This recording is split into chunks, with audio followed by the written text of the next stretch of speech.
Hello everyone, this is me Ansari Shabnam and you are watching All About Teaching. Today we are going to learn chapter number 9, Safe Handling and Storage of Water. This is class 4 EVS. Now let us read out what is written in your book. We have already learnt about a balanced diet and its important. Balanced diet और उसके importance के बारे में हमने already पढ़ा हुआ है. Beside balance diet के अलावा हमें वाटर की बहुत ज़्यादा ज़रूरत होती है प्रॉपर फंक्शनिंग के लिए, डाइजेशन के लिए. प्रॉपर बैलेंस डाइट तो हमने ले लिया, लेकिन अगर हम पानी नहीं पीते हैं, वो भी साफ़ पानी अगर नहीं पीते हैं प्रॉपर अमाउंट में, तो बॉडी का प्रॉपर फंक्शनिंग होगा नहीं. और पानी क्या करता है, जो न्यूट्रिएंट्स है उसे एब्जॉर्ब करने में हेल्प करता है और डाइजेस्ट करता है फूड को. It needs water for digestion of food and the removal of waste from the body. Body में जो कुछ भी वेस्ट मटेरियल्स हैं जो कि अनडाइजेस्टेड फूड है उसे बाहर निकालने का काम वाटर का है और फूड को डाइजेस्ट करने का काम वाटर का है. We need to drink about 8 to 10 glasses of water every day. How much glasses of water? 8 to 10 glasses of water we need to drink every day. Now let us see the next topic, portable water. What do you mean by portable? Portable which is clean and fit for drinking is called potable water. जो भी पानी साफ हो और drinking के लायक हो उसे portable water कहते हैं. At some places people use ground water. Ground water कौन सा है? जो ज़मीन के नीचे का पानी है, जिसे कि कुआं खोद करके या हैंड पंप लगा करके निकाला जाता है, उसे ग्राउंड वाटर कहते हैं. Drawn from well or hand pumps and river water for drinking. River water भी बहुत से लोग यूज़ करते हैं गांव देहात में ड्रिंकिंग पर्पस के लिए, बट रिवर वाटर उतना सेफ नहीं है, बिल्कुल नहीं, क्योंकि उसमें लोग नहा भी रहे हैं. They are washing their clothes, they are giving bath to their animals also and they are taking bath themselves, so that river water is not at all good for drinking. In one hand if you see, it's unhealthy, contaminated होता है. This water may not be fit for drinking as it also contain dirts and germs. See, it's written over here कि ये पानी पीने के लिए अच्छा नहीं होगा क्योंकि उसमें डर्ट्स और जर्म्स होते हैं. ग्राउंड जो हैंड पंप का वाटर होगा और जो वेल का वाटर होगा ना, ये एक तरह से साफ़ सुथरा पानी होता है, बिकॉज इसमें हम और कोई यूज़ नहीं कर रहे हैं, इसे सिर्फ डायरेक्टली हम निकाल रहे हैं पीने के लिए. और अगर कुएं के पास अगर कोई नहाता भी है तो ऑब्वियसली उसका पानी तो कुएं में नहीं जाता है ना, बाहर रहता है.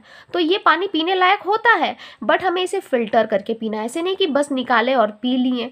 उसको छान करके, अगर आपके पास फ़िल्टर नहीं तो एटलीस्ट उसको बॉईल कर लें पानी को. पानी जब बॉईल हो जाए उसके बाद ठंडा हो जाए, फिर उसको पतले कपड़े से छान लें और फिर उसको पिएं. ये करना बहुत ज़्यादा ज़रूरी है.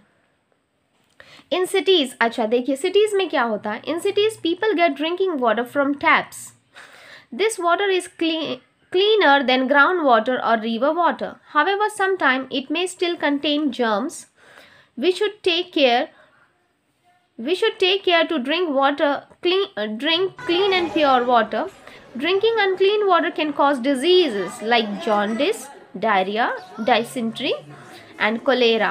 We therefore need to purify water before drinking it. इसमें क्या लिखा हुआ है कि सिटीज़ में, शहरों में लोगों को टैप में पानी आता है, नल के द्वारा पानी आता है, और वो पानी जो ग्राउंड वाटर और जो रिवर वाटर है उससे साफ़ होता है. वो पानी वो सम सॉर्ट उसमें वो फिल्टर करके भेजा जाता है, लेकिन फिर भी उसमें जर्म्स हो सकते हैं. इसलिए हमें पानी जो पीने वाला जो पानी है वो ड्रिंकिंग वाटर हमेशा क्लीन और प्योर हो. इस चीज़ का हमें बहुत ध्यान रखना है. और अच्छा, हमें ड्रिंकिंग वाटर हमेशा प्योर और क्लीन क्यों चाहिए? अगर अनक्लीन वाटर रहेगा तो क्या होगा? अनक्लीन वाटर अगर हम पीते हैं तो हमें डिजीज़ हो सकती है. कौन कौन सी? जैसे जॉन्डिस, डायरिया, डिसेंट्री, कोलेरा. ये सब वाटर बॉर्न डिजीज़ है. ये पानी से फैलने वाली डिजीज़ है, गंदे पानी से. इसीलिए हमें पानी को हमेशा प्यूरीफाई करना चाहिए और उसके बाद ही पीना चाहिए. Now let us learn more methods of purifying water. Purifying करने के बारे में तो हमने पढ़ लिया, लेकिन प्यूरीफाइंग कैसे करते हैं, उसका प्रोसेस क्या है, वो प्रोसेस अभी हम देखते हैं. Methods of purification of water. First is boiling. जो मैंने आपको पहले बताया, बॉइलिंग सबसे कॉमन मेथड है, सबसे पुराना मेथड है और ये बहुत ही अच्छा मेथड है. The most common method of purifying water is boiling. Boiling kills the germs present in water. वो आपके पानी में जितने भी जर्म्स प्रेजेंट होते हैं उसको मार देता है, लेकिन बॉईल करने के बाद उसको छान लीजिए और छान करके पीजिए। Filtration, we can filter water through a clean thin cloth. Filter करके पानी को फिल्टर करके पिए। We can also use a traditional filter containing sand and gravel. Gravel यानी कि छोटे छोटे पत्थर होते हैं। And filtration remove dust and other suspended particles from water. However, this method does not remove germs. Removing germs, water should be boiled after filtration. Nowadays, many types of modern filters are available. These filters not only remove the dust and other, okay, उसका मैं बाद में read करती हूँ, पहले ये बता देती हूँ। फिल्ट्रेशन में क्या है, we can filter water through clean and thin cloth. एक साफ सुथरा, जब हम कपड़े से अगर पानी को हम छान भी रहे हैं तो हमें ये ध्यान रखना है कि वो जो कपड़ा है वो साफ सुथरा हो। ये नहीं कि गंदे कपड़े में, अगर गंदे कपड़े में हम छानते हैं तो वो पानी तो गंदा हो जाएगा और भी ज़्यादा। वो साफ़ तो किसी एंगल से वो साफ़ नहीं होने वाला है। तो वो कपड़ा हमेशा क्लीन होना चाहिए और पतला कपड़ा होना चाहिए ताकि उससे पानी आराम से पार हो जाए। एंड एक बहुत ही ट्रेडिशनल फ़िल्टर है जो कि अभी तो आपको नहीं देखने मिलेगा, जो कि सैंड और ग्रेवल से फ़िल्टर किया जाता था। तो उसमें पानी तो फ़िल्टर हो जाता था, डस्ट पार्टिकल उसके रिमूव हो जाते थे, लेकिन जर्म्स उसमें मरते नहीं हैं। तो जर्म्स मारने के लिए क्या करना होता, फिर फ़िल्टर करने के बाद उसको बॉईल करना है, ये प्रोसेस होता था। लेकिन अब क्या हो गया, नाउअडेज़ कुछ मॉडर्न फिल्टर्स ऐसे अवेलेबल हो गए ना, जिससे कि सिर्फ डम्स ही नहीं बल्कि जो अदर पार्टिकल्स होते हैं और जो डस्ट होता है वो सब कुछ रिमूव हो जाता है। Now let's move to next page. In page number 70 you can see the pictures also, but also remove germs. Water filtered by such filters can directly used for drinking. See, this is the modern filter. ये आपका modern filter है। इससे जब water हम filter कर लेते हैं, वो प्यूरिफाइड वाटर आप डायरेक्टली पी सकते हैं, उसको आपको बॉईल करने की, कुछ और करने की ज़रूरत नहीं।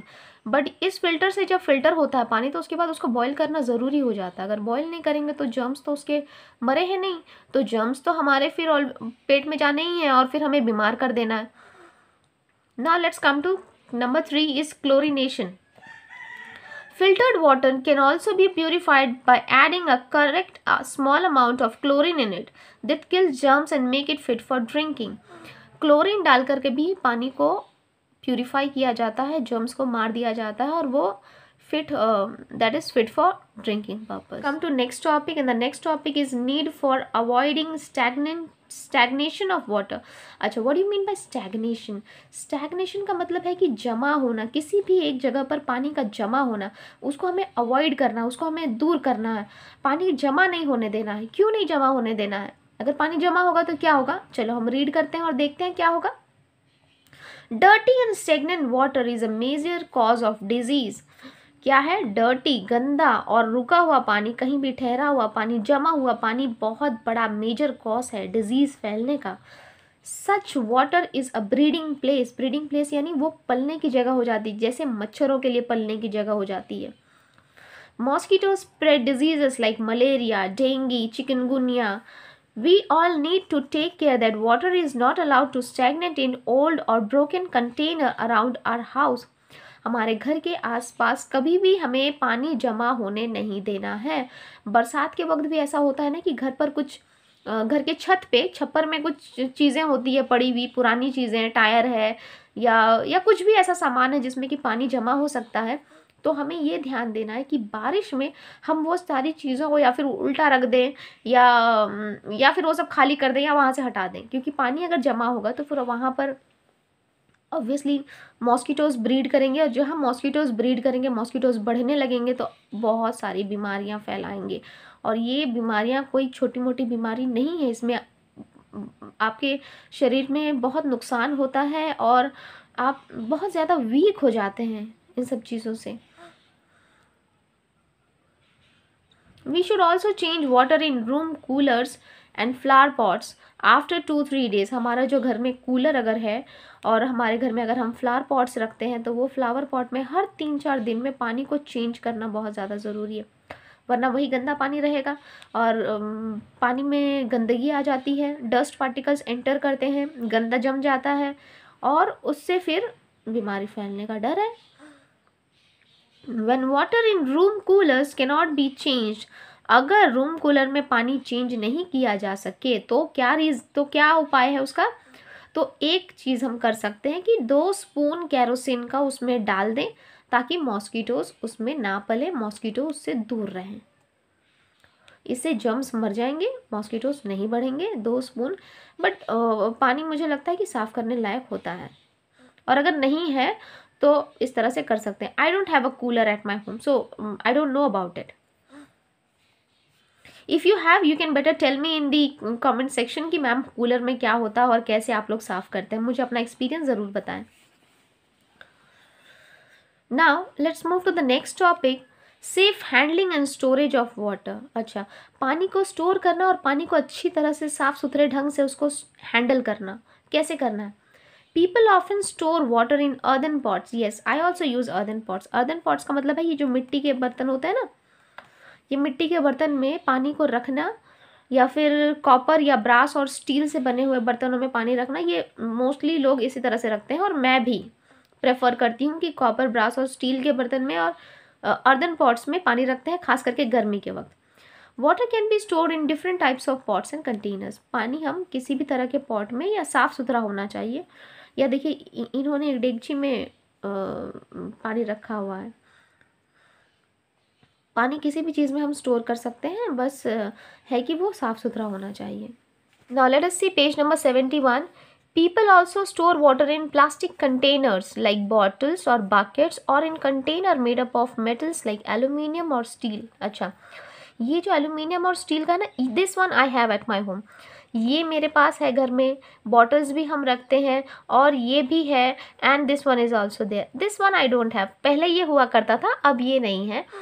इसमें हम ज़्यादा अमाउंट पानी का रखते हैं, और ये हम पीने के लिए पानी इसमें रखा करते हैं। Water stored in steel and plastic containers. Now, let us read about proper storage. Proper storage and safe handling of purified water is very important to keep the germs away. Germs को दूर रखने के लिए proper storage और पानी का safe handling बहुत ज़्यादा ज़रूरी है।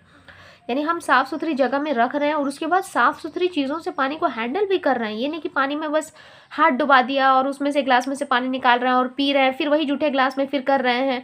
तो जहाँ तहाँ हमने बर्तन रखा हुआ, उस बर्तन को उठा करके पानी वाले बर्तन में डाल दिया। ये नहीं होना चाहिए, ये आपका सेफ हैंडलिंग में कभी नहीं आता है, ये आपका अनसेफ हैंडलिंग में आता है। और इस तरह से अगर आप करते हैं तो आपका पानी ऑब्वियसली कंटेमिनेटेड हो जाएगा, and you will suffer many diseases.